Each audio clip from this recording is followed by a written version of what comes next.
sunlight or indirect sunlight? Indirect sunlight is best. So that's a good question. See what happens with snake plants and what happens in general in nature. If you have a plant which grows in dark, it has more chlorophyll. Okay, chlorophyll is the pigment due to which you see leaf as green. So if it has more chlorophyll, it means it is in dark place and it needs more chlorophyll to make food.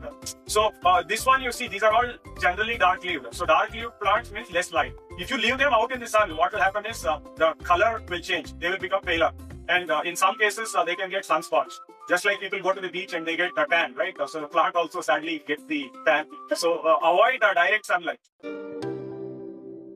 If you keep it inside, so we need to shuffle after say 2 weeks. We need to place it in direct sunlight for 1 or 2 hours, or indirect sunlight inside will be fine.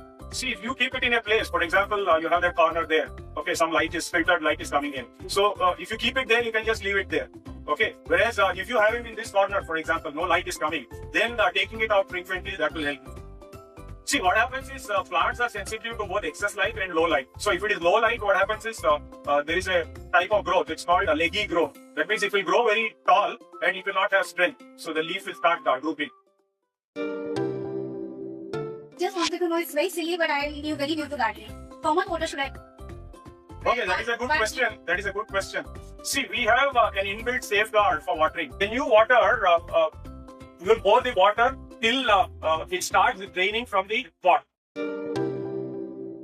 And how tall will it grow? That is also a good question. In nature, these plants are growing up to 2 meters, which means almost 7 feet. But in your case, I believe the height that you see, that is the maximum. That is just about 1.5 feet. Okay.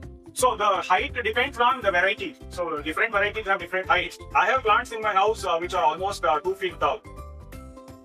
So most of these, the 2 shorter ones, they will not grow more than maybe 1 foot. And the ones which are longer, I believe they will grow maximum 1.5 feet. And when we repot it, immediately we can water it or we need to wait for some time? See, when you repot, what happens is the plant is already having roots. So it has roots by which it can absorb water. So there you can water them immediately. See, in this case, what happens is when you water, you are inducing rooting. AC and all doesn't affect. Doesn't matter. These are plants from Africa, Central Africa. Most of the varieties are from Central Africa and they are adjusted to that weather. Generally warm and dry.